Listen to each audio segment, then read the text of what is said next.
बिस्मिल्लाहिर्रहमानिर्रहीम अस्सलाम वालेकुम डियर स्टूडेंट, मैं शाहसाफी और watching learning with happy mood. तो आज की वीडियो में हम देखेंगे CS 101 का मॉड्यूल नंबर 11 जो कि हमने सीरीज स्टार्ट की हुई है। मॉड्यूल नंबर 11 के अंदर हम देखेंगे कि कौन कौन से आपके MCQs हैं। बहुत ही इंटरेस्टिंग ये मॉड्यूल है, बहुत ही ज़बरदस्त और ये बहुत ही इंपॉर्टेंट भी हैं MCQs के लिहाज से। तो चलिए जो है वो हम वीडियो को स्टार्ट करते हैं बिना टाइम वेस्ट किए। अगर वीडियो अच्छी लगे तो वीडियो को लाइक कीजिएगा और चैनल को लाजमी सब्सक्राइब कर लें अगर अभी तक नहीं किया तो। उससे आप लोगों का ही फ़ायदा होगा कि आप लोगों को नेक्स्ट जितने भी मॉड्यूल पे वीडियो बनेगी, मिड टर्म के पेपर्स होंगे, करंट पेपर, फाइनल टर्म के असाइनमेंट्स हैं, क्विज़ेज़ हैं, वो सारे के सारे नोटिफिकेशन आपको फ़ौरन मिलेंगे, ठीक है। और आप फिर अपनी रिलेटेड जो आपका सब्जेक्ट होगा उसकी वीडियो देखेंगे, जल्दी से जो है वो अपने असाइनमेंट, क्विज़ेज़ जो हैं पेपर की तैयारी करेंगे। तो चले जो है वो जल्दी से आज का टॉपिक जो है वो हम स्टार्ट करते हैं। तो सबसे पहले हमारा जो है वो मॉड्यूल नंबर 11 है। मॉड्यूल नंबर 11 में जो है वो यहाँ पे मैं चेक करवा देती हूँ हैंड आउट से। बिट्स से रिलेटेड है फर्स्ट टॉपिक, बेसिक्स से क्या है, ठीक है। और उसके अलावा जो है बिट्स के जो है यूनिट से आ जाते हैं, ठीक है। और ये सारा का सारा जो है आप लोगों के सामने है, बहुत ही इंपॉर्टेंट है MCQs के लिहाज से। आगे बुलियन ऑपरेशंस का है मॉड्यूल 12, ठीक है। अच्छा, अब आप लोग अगर हैंड आउट से करें तो इस तरह के जो बॉक्स होते हैं ना, ये वाले, ये देखो 1 बाइट किसके इक्वल होती हैं या फिर 1 किलोबाइट, मेगा, ठीक है, गीगा। तो उसी मतलब ये जो इस तरह की होते हैं ना, इनमें से लाजमी MCQs आता है। बहुत इंपॉर्टेंट ये इस तरह के टेबल्स होते हैं, ये देखें, ठीक है। ये वाली चीज़ें 1 बिट किसके इक्वल है, 2, इस तरह सारा। तो ये आप लोग जो है ना वो लाजमी इस तरह की चीज़ें किया करें। तो चले आज के जो हैं वो हम MCQs जल्दी से देख लेते हैं मॉड्यूल 11 के।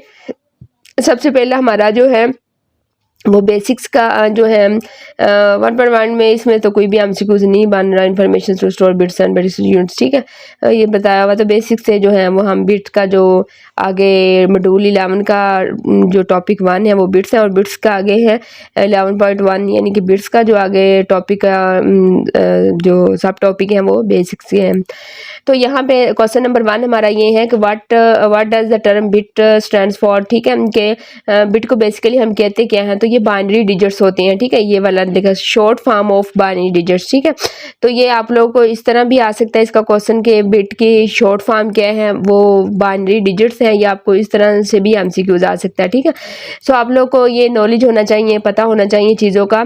क्वेश्चन जो है वो कंसेप्चुअल से होते हैं, कभी कभार जो है वो सेम एज इट बुक जैसे भी दे देते हैं, लेकिन थोड़ा सा उसका आंसर सेम ही होता है, ठीक है। लेकिन थोड़ी सी उसकी जो है ना क्वेश्चन की जो समझ लें एक ना वो चेंज किया होता है, ठीक है।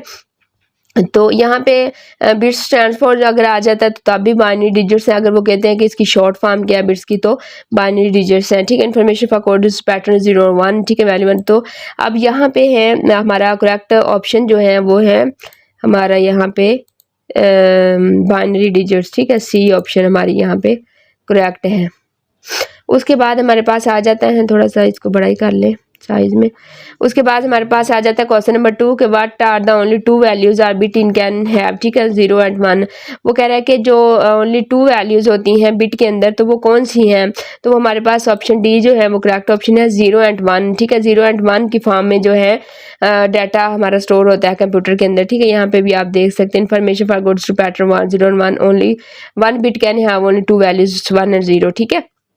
अब इसमें आपके 3 क्वेश्चन MCQs बन रहे हैं और ये बहुत ही इंपॉर्टेंट है ये वाला जो मॉड्यूल है।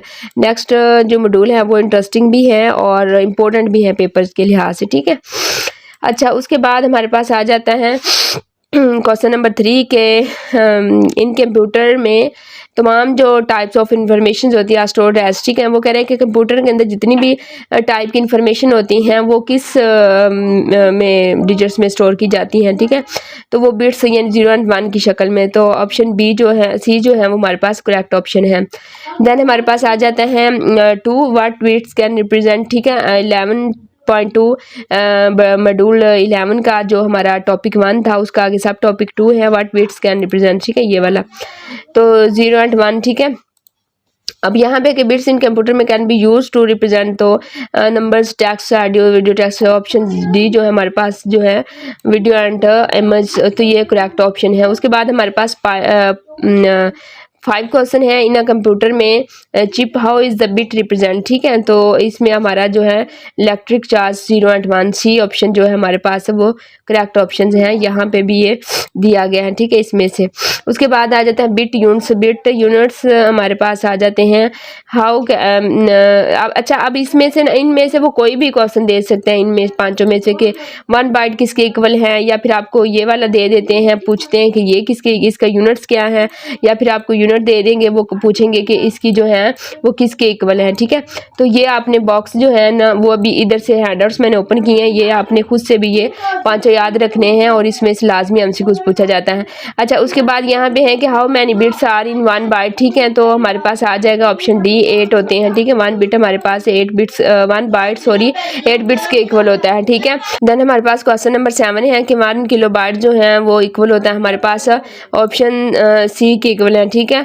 1024 बाइट्स के इक्वल हमारे पास होता है। उसके बाद हमारे पास आ जाता है 1 मेगाबाइट्स भी जो इज इक्वल टू हमारे पास आ जाएगा करेक्ट ऑप्शन बी, ठीक है। 120 KB के इक्वल होता है 24 KB के इक्वल, ठीक है। सो ये इसी के सारे के एमसीक्यूज ये बनाए हुए हैं, ठीक है। ऐसे ये हमारे पास आ जाएगा ऑप्शन बी इसका करेक्ट, हाँ जी। उसके बाद आ जाएगा गीगा बाइट का इज इक्वल टू हमारे पास 1024 MB की इक्वल होता है, ठीक है। ऑप्शन ए जो है वो हमारे पास करेक्ट ऑप्शन है। Then terabyte is equal to GB के इक्वल होता है 1024, ठीक है। ऑप्शन सी हमारे पास करेक्ट ऑप्शन है। सो ये पांचों के एमसीक्यूज मैंने यहाँ पे बनाए हुए हैं। देन हमारे पास आ जाएगा 11.4 पैटर्न्स यूजिंग बिट्स, ठीक है। बिट्स के पैटर्न्स आ जाएंगे हमारे पास। How many patterns can be represent with 1 bytes, तो 2 हमारे पास आ जाएगा, ठीक है। ऑप्शन बी करेक्ट ऑप्शन है। 12 क्वेश्चन हमारे पास आ जाता है how many patterns can 2 bits represent, ठीक है। तो 4, ठीक है।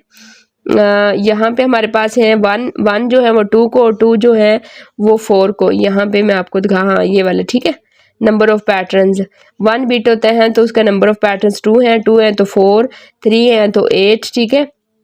4 है तो 16, 5 है 32 और इस तरह ये सारे आपने ये भी याद रखने हैं, ठीक है। अच्छा उसके बाद how many patterns can be represent with 4 bytes 16 है और ऐसे ही 8 बाइट्स का 1 बाइट, तो ये हमारे पास ऑप्शन डी जो है वो करेक्ट ऑप्शन है, ठीक है। तो आप लोगों ने ये यहाँ पे आई थिंक 3 मैंने दिए, तो आपने ये सारे इस तरह याद रखने हैं। देन हमारे पास आ जाएगा 5 topic decimal to binary conversion basic का आ जाता है। Binary number system is based, question number हमारे पास जो है वो 15 है। Binary number system is based on which base, ठीक है, 2। ऑप्शन डी जो है वो करेक्ट ऑप्शन है। देन हमारे पास आ जाता है what is the binary represent of decimal numbers 2 को, ठीक है। तो अब इसका जो है ना आगे मैं दिखाती हूँ, ये चीज़ आ गई है, ठीक है, ये वाली। तो इसका हमारे पास आंसर ए जो है सॉरी ऑप्शन ए जो है वो हमारे पास करेक्ट ऑप्शन है, ठीक है। तो यहाँ पे हमारे पास 17 आ जाएगा what is the binary represent of decimal number 8 को, ठीक है। तो ये 40130, ठीक है। ये 8 का डेसिमल नंबर को रिप्रेजेंट करता है। Which binary number pattern represent decimal 64 को, ठीक है। तो ऑप्शन बी हमारे पास करेक्ट ऑप्शन है। देन हमारे पास आ जाता है 19 क्वेश्चन। तो इसमें in binary table what is the value 2 की पावर 7, ठीक है। तो left most bit in eight binary तो 180, ठीक है। इसका हमारे पास ऑप्शन सी जो है वो करेक्ट ऑप्शन है। ये 2 की पावर 7 कहाँ पे गया, ये देखो, ठीक है। अच्छा इसका पता है क्या मीन होता है कि आपने 2 को 7 बार मल्टीप्लाई आपस में करना होता है, ठीक है। जैसे 2 to 4, 4 to 8, 8 to इस तरह, तो 180 आ जाएगा, ठीक है। सो ये आज के तकरीबन 19-20 एमसीक्यूज बन रहे थे। शॉर्ट सा ये था हमारा मॉड्यूल 11। आगे नेक्स्ट हमारा 12 मॉड्यूल पे हम बनाएंगे। और मैं कोशिश करती हूँ कि मिड टर्म से पहले आप लोगों का मिड टर्म का जो सिलेबस है ना, इंग्लिश का भी, पाक स्टडी का भी, क्योंकि वो भी पाक स्टडी के भी एमसीक्यूज आएंगे आपको, इस्लामियात के भी एमसीक्यूज, इंग्लिश के भी एमसीक्यूज आएंगे। जस्ट आप लोग के मैथ के जो है, मैथ के अंदर भी एमसीक्यूज आएंगे। उसके जस्ट आप लोगों को दो क्वेश्चन लॉन्ग 5 नंबर के और 3 क्वेश्चन आप लोगों को 3-3 नंबर के आएंगे बस। बाकी वो भी सारे के सारे एमसीक्यूज होंगे। तो बाकी सारे आपके फर्स्ट सेमेस्टर हैं आप लोगों का। अगर तो बाज़ दफ़ा ये बाकी सेमेस्टर में भी स्टूडेंट ये बुक पढ़ते हैं, लेकिन फर्स्ट सेमेस्टर में मोस्टली ये होती हैं। तो फर्स्ट सेमेस्टर में आप लोगों के एमसीक्यूज बेसिक सारी बुक्स के आएंगे। जस्ट मैथ के 101 है या मैथ 100 है उसके अलावा, ठीक है। सो 12 देखेंगे और साथ में कोशिश करती हूँ आपको पाक स्टडी के भी, इंग्लिश के भी और ये भी जो है ना उनके भी एक लेक्चर्स पे बनाते हैं वीडियो। तो बस टाइम का थोड़ा सा इशू होता है। 2 दिन हो गए, इसका भी नहीं जो है ना वो बना पाई मैं वीडियो। तो ये थी आज की वीडियो। हाँ, इंशाल्लाह बाकी नेक्स्ट वीडियो में मिलेंगे। अगर आप लोग को कोई भी हेल्प चाहिए है, आप लोग को LMS हैंडल करवाना है, या आप लोगों का प्रोजेक्ट से हैं CS 619 का 519 का, या आप लोगों का थीसिस है B.Ed के, बस सारा काम करती हूँ, किसी भी लैंग्वेज का प्रोजेक्ट्स हो तो हमारे व्हाट्सअप नंबर पे आप कॉन्टैक्ट कर सकते हैं। अगर आप जॉब होल्डर्स हैं, खुद नहीं अपना टाइम दे सकते एक्टिविटीज़ को, तो एक्टिविटीज़ लाजमी अटेम्प्ट किया करें। और हाउसवाइफ होती हैं, ठीक है, जॉब होल्डर्स के पास जॉब तो होती हैं, ठीक है, तो फिर वो पेड ही ज़्यादा काम करवाते हैं। तो आप लोगों का नेट इश्यूज़ बाज़ दफ़ा बाज़ एरिया में होते हैं, वो अपनी असाइनमेंट एक्टिविटीज़ नहीं खुद अटेम्प्ट कर सकते, तो नेट इश्यूज़ आजकल बहुत ज़्यादा हैं इस वजह से। तो आज की वीडियो हम यहीं पे ख़त्म करते हैं, नेक्स्ट वीडियो में मिलेंगे, तब तक के लिए अल्लाह हाफ़िज़।